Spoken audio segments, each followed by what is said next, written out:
Thank you. I want to start by thanking the senior senator from Virginia, both for advancing a nomination that we will vote on this afternoon and for your comments about Gina McCarthy.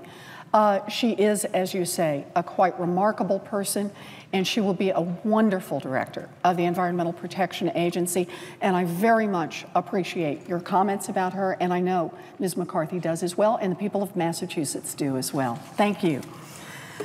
I rise today, Mr. President, to do something very simple. I ask my colleagues to give a simple vote to the President's nominee to head the Environmental Protection Agency. This is not fancy or ambitious.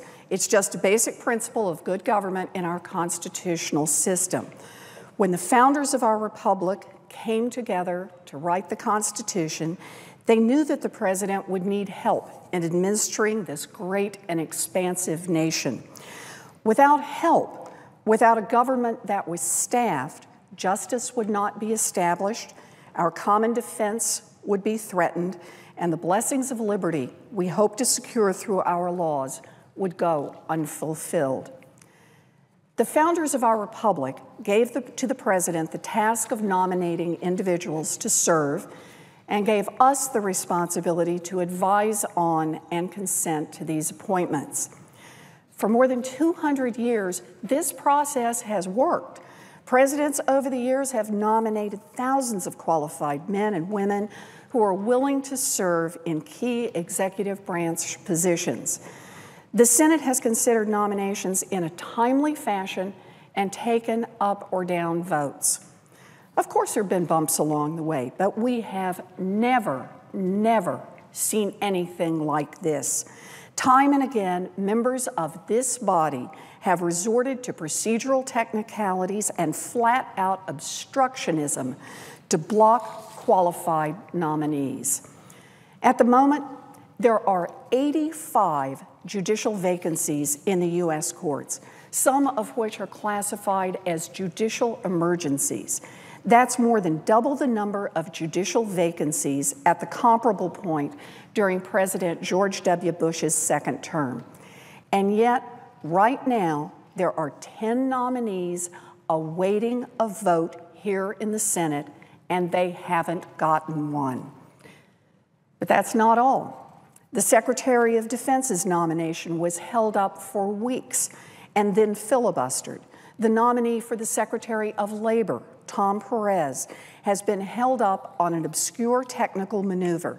And then, of course, there is the determined effort to block Richard Cordray to head the Consumer Financial Protection Bureau, not because he is unqualified.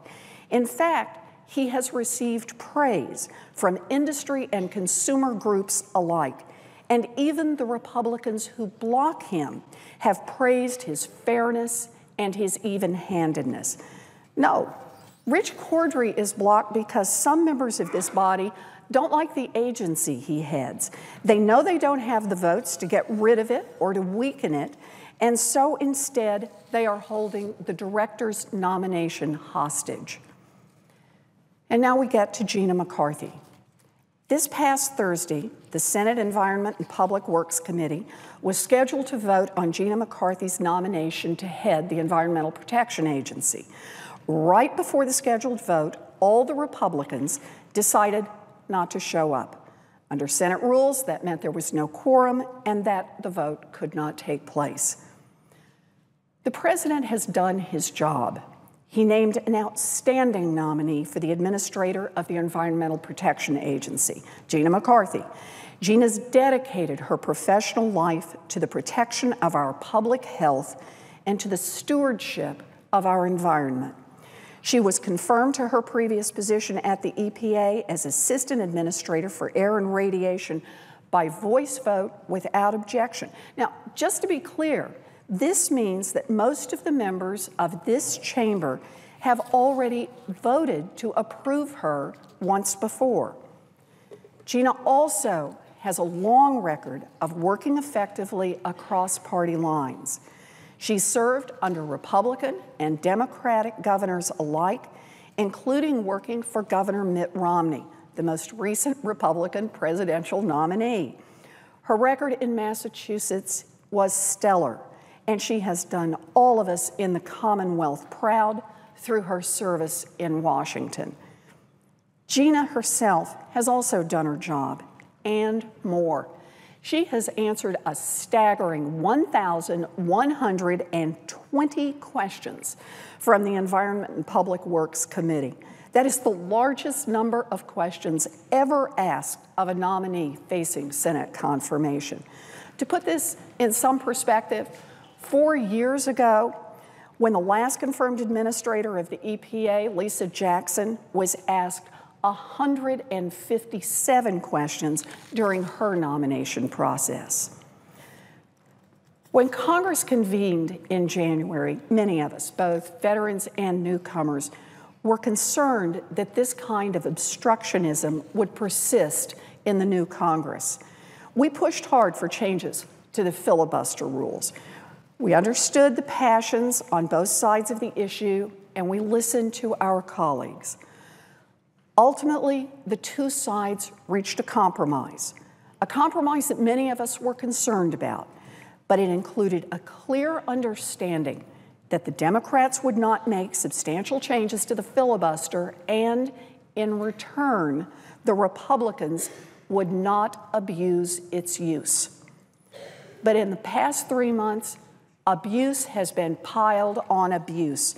Republicans have prevented votes on judges, on agency heads, and on administration secretaries. This is wrong. Republicans can vote no on any nominee they choose, but blocking a vote is nothing more than obstructionism. Blocking the business of government, the business of protecting people from cheating credit card companies or from mercury in the water or from unfair labor practices. This must stop. The president has done his job. Gina McCarthy has done her job. Now it is time for the Senate to do its job. Gina McCarthy deserves a vote.